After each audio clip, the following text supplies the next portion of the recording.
By now, you have probably watched countless videos on supply and demand trading and read numerous articles and maybe even attended few webinars. Yet, despite all that information, something still doesn't quite click. The charts seem cluttered with zones, and the explanations feel repetitive, and the core understanding feels just out of reach. Well, that all changes now.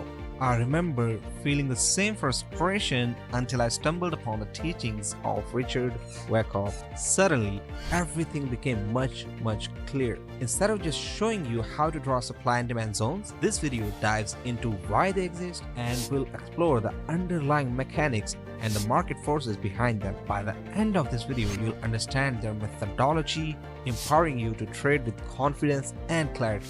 So let's get started with the video. First of all, let's understand how institutions shape supply and demand zones, and more importantly, how you can spot these zones and capitalize on them.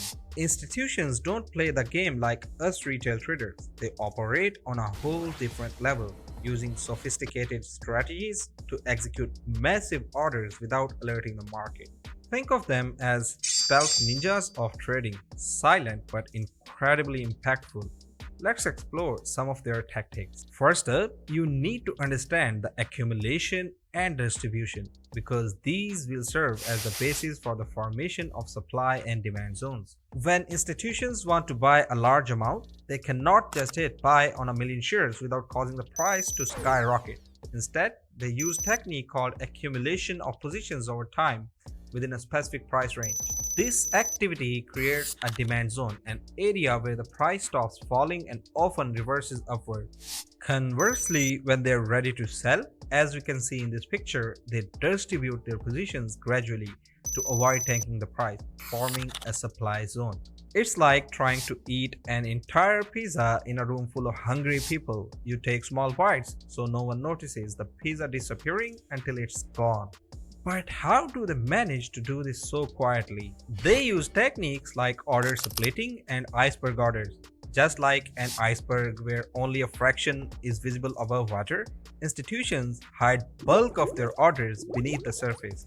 Only a small fraction of orders is visible on the order book, while rest remain hidden, waiting to be executed at supply and demand zones. It's like they're saying, "Nothing to see here, folks," to other participants in the market while they secretly move lots and lots of money. Now that you understand how institutions plan their trades, let's get towards how they create liquidity for execution of trades.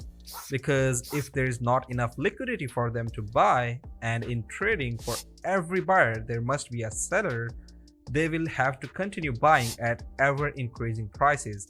So for this, they use techniques of stop loss hunting and liquidity pools.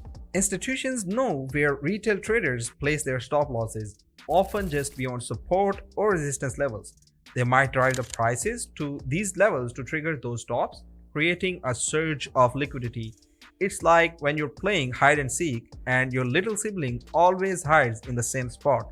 You know exactly where to find them. By triggering these stops, institutions can enter or exit large positions without causing unfavorable price movements. So, how can you identify these institutional footprints? You can divide the detection of supply and demand zones into three phases. First, look at the sharp moves away from a price level. These sudden, significant movements indicate a strong imbalance between supply and demand. If there's a sharp move upward, it suggests that a lot of buy orders are entering the market, pushing the price higher. Conversely, an aggressive move downwards means a surge of sell orders is causing the price to drop. These sharp moves often create the types of supply and demand zones we are interested in. For example, you might notice the market forming an impulsive bullish candle at this level, clearly showing the buyers are dominating in this phase. In the second phase, you need to pay attention to the consolidation areas.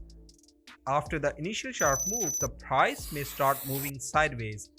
This consolidation indicates the market is indecisive, with buyers and sellers battling to take control. It could be a sign of accumulation, where the buyers are gradually building positions, or distribution, where sellers are preparing to push the price in the downward direction. This phase is very crucial because the outcome will determine who gains control of the market and what type of zone will form. In the third phase, you need to observe the subsequent sharp move following the consolidation. Continuing our previous example, after the sharp initial move and the period of consolidation, a strong upward move would clearly show the buyers have taken control of the market. By following these three phases, identifying sharp moves away from a price level, paying attention to the consolidation areas, and observing the subsequent sharp move, you can effectively detect supply and demand zones on your charts. Now, let's explore the different types of supply and demand zones, which are categorized into two demand zones and two supply zones. First, let's talk about the demand zones. A rally-based rally pattern occurs when the price rallies, forms a base, and then rallies again. It's a strong demand zone where the buyers are accumulating positions before pushing the price in the upward direction. Secondly, we have the drop-based rally demand zone. In drop-based rally demand zone, the price drops, forms a base, and then rallies again. This area indicates the demand zone where the buying pressure overcomes the selling pressure, leading to a price increase. Now let's talk about the types of supply zones. In a rally-based drop supply zone, the price rallies, forms a base, and then drops.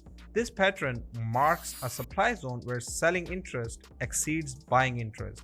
At last, we have the drop-based drop supply zone. In this supply zone, the price drops, forms a base, and then drops again. This pattern represents a strong supply zone where sellers are dominant and continuing to drive the price in the downward direction. In all these patterns, the rally and drop candles should have a body to wick ratio of 70%, indicating a strong momentum and conviction in the move.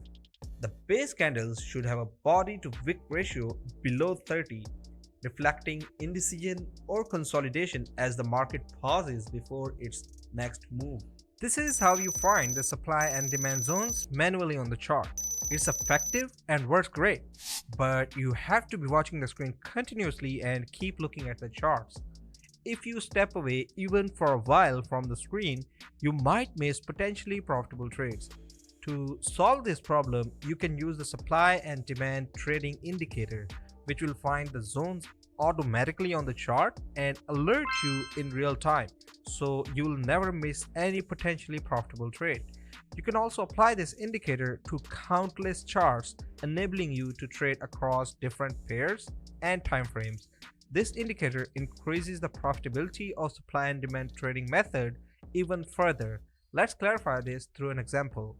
Here you can see we are on 4-hour chart on your USD pair, and we can see the market is making continuous lower highs and lower lows. This means the market is in the downward trend. Once we switch to a lower 5-minute time frame, we can see the formation of this drop-based drop supply zone. Let's first discuss what happened during the formation of this zone. In the first candle, we can see the formation of an impulsive bearish candle showing the strong momentum of sellers. So they're taking the market in the downward direction. After the drop candle, we can see the formation of this small bodied candle in which the market moves sideways, showing consolidation. It indicates an indecision phase in the market, and till here neither buyers nor sellers have control of the market. But in the next candle, we can see the sellers again making very impulsive bearish candle, indicating that they have clearly taken control of the market momentum, and this is a valid formation of a drop-based drop supply zone. The supply zone can be drawn at the high and low of this base region. This is the area where institutions distributed their sell orders. Some of them have been executed and some of them are still in this zone. So we will do the same. We will put a sell limit order at the low of this zone and put a stop loss just above the high of this base zone. And let's see what happens as the market moves forward. Once the market progresses, we can see the market goes back to this supply zone and the pending orders waiting there get executed. Along with the institutional orders, our orders will also be executed. So first of all, we need to break even the trade.